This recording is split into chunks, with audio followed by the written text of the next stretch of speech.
but the correct answer should be no, because they just want you to say yes and then they will deny you. Hey guys, welcome back to another video. And as promised, I said I was going to make a video on how to answer your student visa questions for your interview. Okay, and yeah, so if you're just seeing this face for the very first time, welcome. I create content about Russia. To my returning subscribers, thank you guys so much for subscribing, for commenting. I see all of them. Thank you so much. So let's just dive into today's video.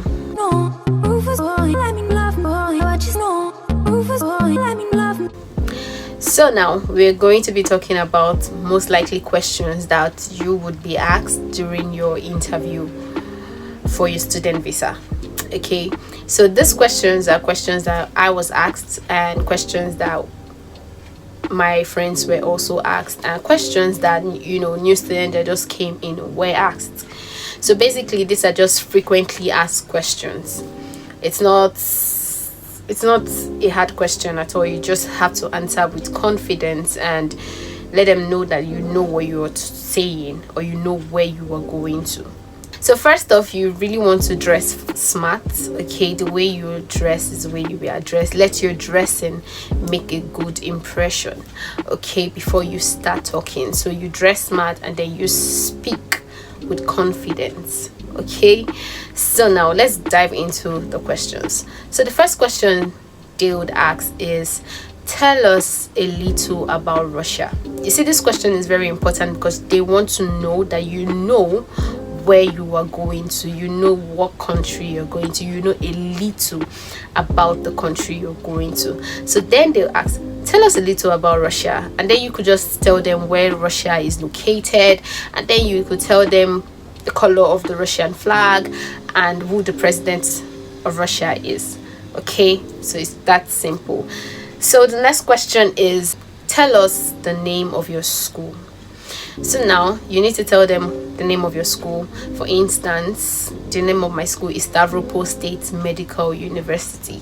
So I'll just tell them that. You also need to go online to know how to pronounce the name of your school. You see, schools in Russia can be very hard to pronounce, but it's where you're going to, it's where you've been given admission. So you need to know how to pronounce the name of your school. Okay, so the next question is, who invited you to Russia? Of course, it's your school, right? You've been given an invitation letter, and on it states who is inviting you.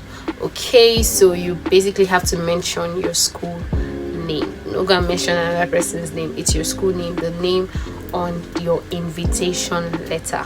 Okay, so the next question is, what's the duration of your course in Russia? So you're going for a BSc course, you tell them 4 years. If you're going for medicine, you tell them 6 years. You just basically, if you're going for masters, 2 years, just basically tell them the duration of your course. So the next question is, are you going to work or study in Russia? This is a tricky question, okay, because many of us want to, as we're studying, we have something we are doing, but don't tell them that you're going there to study and also work. Just say that you're going there specifically to face your studies, just studies alone. When you come here, you can do your side hustle, you can work. So the next question is, who is going to finance your education? Okay, so now you've been given a sponsorship letter as well as bank statement. That's a proof of funds from your sponsor, and it's your sponsor that is to write the sponsorship letter stating that they would be the ones to take care of you throughout your duration of stay in Russia. Okay, so you tell them who the person is and how the person is related to you. So the next question they ask is, why did you choose to study in this university specifically? So for instance, I chose to study in Stavropol State Medical University. You could say, oh, the school meets up with your expectation. It's you think you would gain a lot of knowledge, and because the tuition fee of the school you've chosen is low and very affordable, and then they give you a prestigious and well recognized diploma for that price.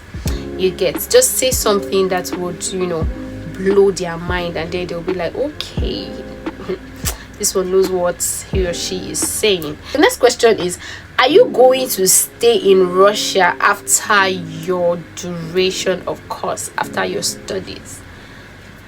This is a very tricky question, because I know that many of us would want to stay back, or would want to from here go to somewhere else, but the correct answer should be no, because they just want you to say yes and then they will deny you. Just say no, I won't be staying back in Russia after my studies. I would like to go back, or I will go back to my country in order to use the knowledge I have gained in Russia to improve the labor market, or to improve the health sector in my country. Just say something that just answer smartly. You're not staying back. I really know that we are capping, but at the end of the day, they don't have to know about it. It's just you and I that knows about it. They don't have to know. Okay, so just keep that information to yourself. Don't even say, oh, after my studies in Russia, I would like to go to another country. No, just tell them you're going back to your country. That information should be for yourself and for yourself alone. Okay, now the next question is, are you going to Russia with your fees? That's your tuition fee, your accommodation, your allowance. You could tell them, oh yes, you're going with your tuition fee, or you could tell them you're going with all your fees. Okay, or you tell them, oh, you've paid your tuition fee, but then you're going with your accommodation fee and your allowance. Okay, so yeah.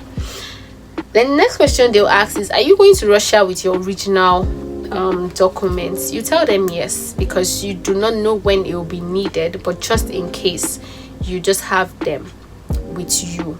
So the next question they ask is, are you going to continue your education in Russia after your bachelor's degree or after your master's? Maybe you want to further, after your bachelor's degree, you want to further to your master's, and from master's to PhD. You could also tell them yes, that you would love to, because Russia, just give them an answer, that just back up your answers with something. Now the next question is, what do you want to study? For instance, I want to study medicine.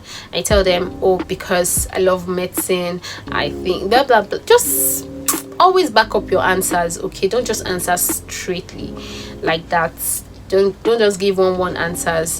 When you say something, back up your answers with something really smart and mind-blowing. So the next question is, where is your university located in Russia? Okay, so you need to know where your university is located, what city it is, and the address of your university. So the next question they ask is, how would you get to Russia? So this question is basically you knowing how you get to Russia. Okay, you need to go online and check for these airlines, maybe Emirates, maybe Turkish airline, maybe Qatar, all these different airlines, and know how they would be going, or how they will be flying. For Turkish airline, I know that they fly in from Lagos or from Abuja to Turkey, and then you stay there for 20 hours, then you take another flight from Turkey down to your city. Okay, so yeah, most times they stop in Moscow, and then from Moscow you take another flight to your city, or a train to your city. That's train in case these are for cities that do not have airports in them. Okay, so just basically go online, know these things. That was basically my question. Okay, so go online and know how you will be flying. Okay, whatever airline is fine. So another question, and lastly, is they'll ask you who is going to pick you up at the airport, and then you tell them that you would inform the school of your arrival, or of the date of your arrival, and then they would send a representative to come pick you up. That's all. These are the frequently asked questions. They could ask you any one of them. They could ask you any one of them. Okay, it's not like they will ask one person all of these questions. They could ask you 3 questions. Okay, I remember this question. They basically ask questions depending on the course you want to study. For instance, medicine. They ask what is the normal body temperature? Okay, you answered. They just basically just ask you, said, okay, this is the course you want to study. You've told them why you want to study this course. Okay, so tell us something. What's the normal body temperature, or what is economics, or all those questions relating to the course you want to study. Okay, so I would say this again: dress well, speak with confidence, and pray. Okay, because it's very important that you commit everything into God's hands. Okay.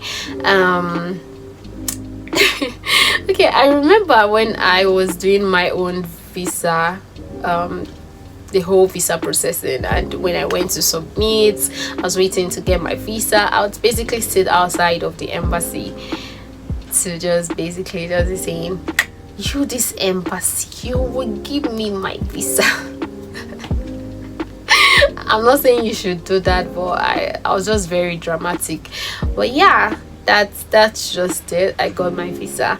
And yeah, just make sure you pray about everything, and make sure that your documents are correct and you got everything and you've submitted. They check everything. I don't see any reason, and you answer your questions well, I don't see any reason why you should be denied your visa. So guys, we have come to the end of this video, and I really hope that you learned, or you would at least watch the video and get familiar with these questions. And if you have any questions or any other addition, please leave them in the comment section and I would answer them. Okay, so thank you guys so much for staying with me till the end. Please like, share, subscribe, all those things. Share with your friends, especially those that will be coming to Russia to study or are waiting to go to the embassy for their visas. Okay, so I'll see you guys in my next video. Bye.